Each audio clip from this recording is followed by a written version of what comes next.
आज का जो नया चैप्टर है हमारा periodic classification of element. Periodic classification of element जो है हमारा, इसके लिए हम पूरा पीरियोडिक टेबल बेसिक से लास्ट तक हम लोग पढ़ेंगे और पूरे चैप्टर्स के बारे में हम लोग यहाँ पे बात करेंगे। पहली बात, पीरियोडिक क्लासिफिकेशन ऑफ एलिमेंट, मतलब कि पीरियोडिक का क्लासिफिकेशन क्यों करना पड़ा, मतलब कि जो एलिमेंट है हमारा उसका क्लासिफिकेशन क्यों जरूरत हो गया। जितने भी हमारे एलिमेंट खोजे जा चुके थे उनको उनका क्लासिफिकेशन करना क्यों जरूरत पड़ गया। तो ध्यान दीजिएगा 1800 सेंचुरी में लगभग हमारा 31 एलिमेंट की खोज हो चुकी थी। 1800 सेंचुरी में हमारा 31 एलिमेंट खोजे जा चुके थे। फिर 1865 में हमारे टोटल 65 एलिमेंट खोजे जा चुके थे।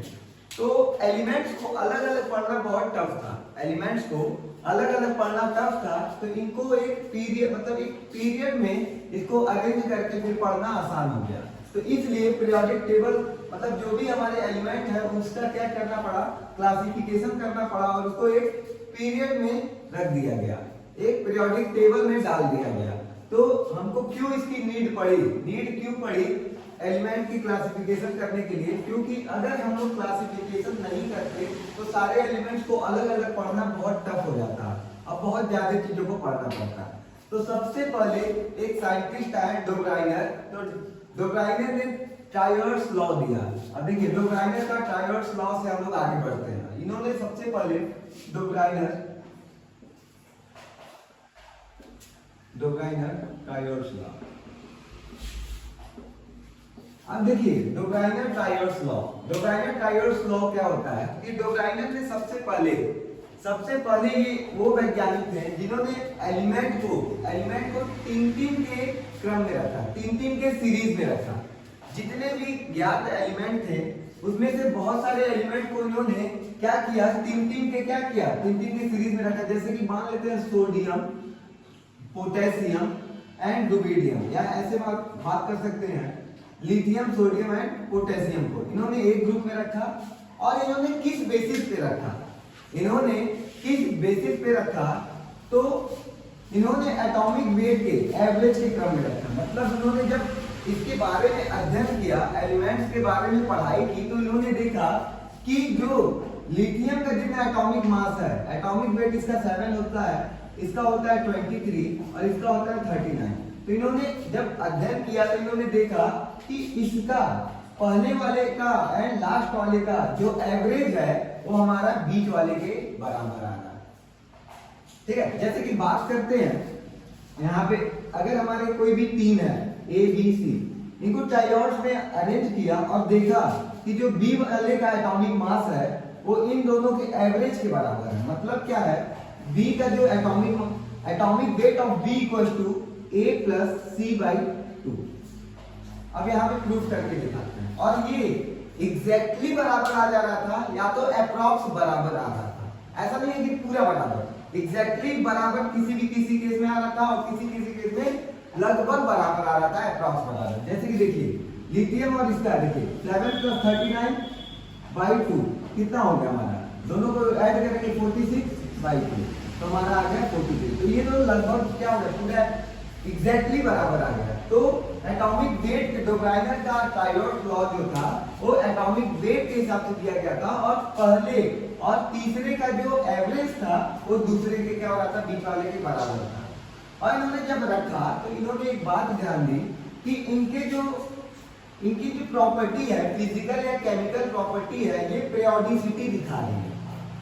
इनकी जो फिजिकल एंड केमिकल प्रॉपर्टी है वो क्या दिखा रही है, पीरियोडिसिटी दिखा रही है। अब पीरियोडिसिटी क्या होता है, तो ध्यान दीजिएगा, पीरियोडिसिटी ये होता है कि अगर हम लोग इनके फिजिकल और केमिकल प्रॉपर्टी या तो बराबर हो जाए, फिजिकल या केमिकल प्रॉपर्टी या तो बराबर हो जाए, या ऊपर से नीचे आने पे साइज एक सीरीज में साइज बढ़े, या इसकी प्रॉपर्टी क्या हो, ऊपर से नीचे आने पे कोई भी प्रॉपर्टी या तो इंक्रीज करे या तो डिक्रीज करे, उसी को हम लोग पीरियोडिसिटी कहते हैं। और पीरियोडिसिटी किसको कहते हैं कि इसकी फिजिकल या केमिकल प्रॉपर्टी सेम हो, या ऊपर से नीचे आने पे टॉप टू बॉटम आने पे इनकी जो प्रॉपर्टी है या तो इंक्रीज करे या तो एक सीरीज में डिक्रीज करे, वही पीरियोडिसिटी है। तो इनके अंदर क्या हो रहा था, पीरियोडिसिटी था जब एटॉमिक वेट के बढ़ते हुए क्रम में रखा गया। तो ऐसे इन्होंने बहुत सारे ट्रायोड्स बनाए थे। इनके में एक और ट्रायोड्स था कैल्शियम, स्ट्रोंशियम, बेरियम, ये भी इनका एक ट्रायोड्स था। तो इनके बहुत सारे ट्रायोड्स भी यहाँ तक खोजे जा चुके थे। अब इनके डोब्राइनर ट्रायोड्स लॉ के क्या क्या कमियां थी और क्या क्या इनकी विशेषताएं थी। तो पहली बात हम इसकी क्या करेंगे, इसकी प्रॉपर्टी सीखेंगे, जो मेजर प्रॉपर्टी इन्होंने क्या दी थी, इनका क्या क्या इनकी प्रॉपर्टी के अच्छाइयां थी।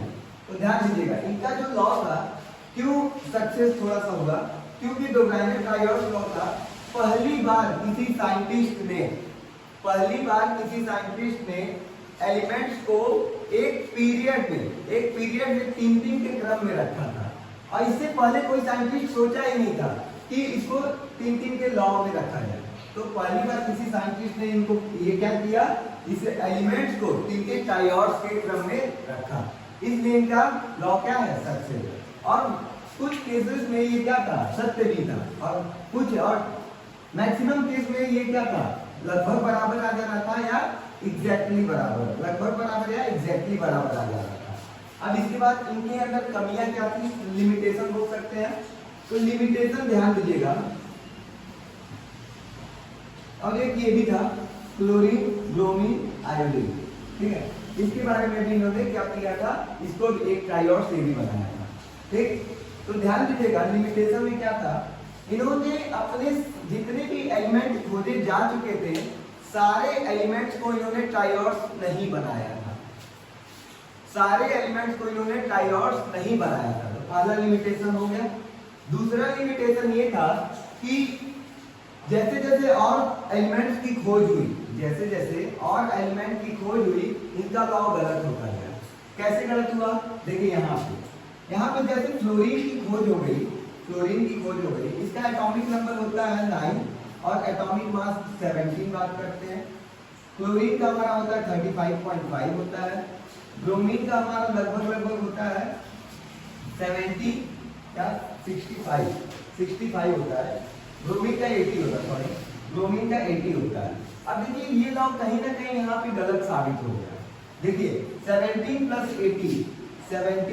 प्लस 80 बाई 2 तो कितना है आपका, खुद देखने क्या आ रहा है, 97/2, तो ये 48 पॉइंट समथिंग अराउंड आ रहा है। तो 48 पॉइंट कुछ आ रहा है, जबकि यहाँ पे 35.5, बहुत बड़ा डिफरेंस आ रहा है। तो डोब्राइनर का सिद्धांत यहाँ पे क्या हो गया, डोब्राइनर का ट्रायोड्स लॉ यहाँ पे क्या हो गया, फेल हो गया।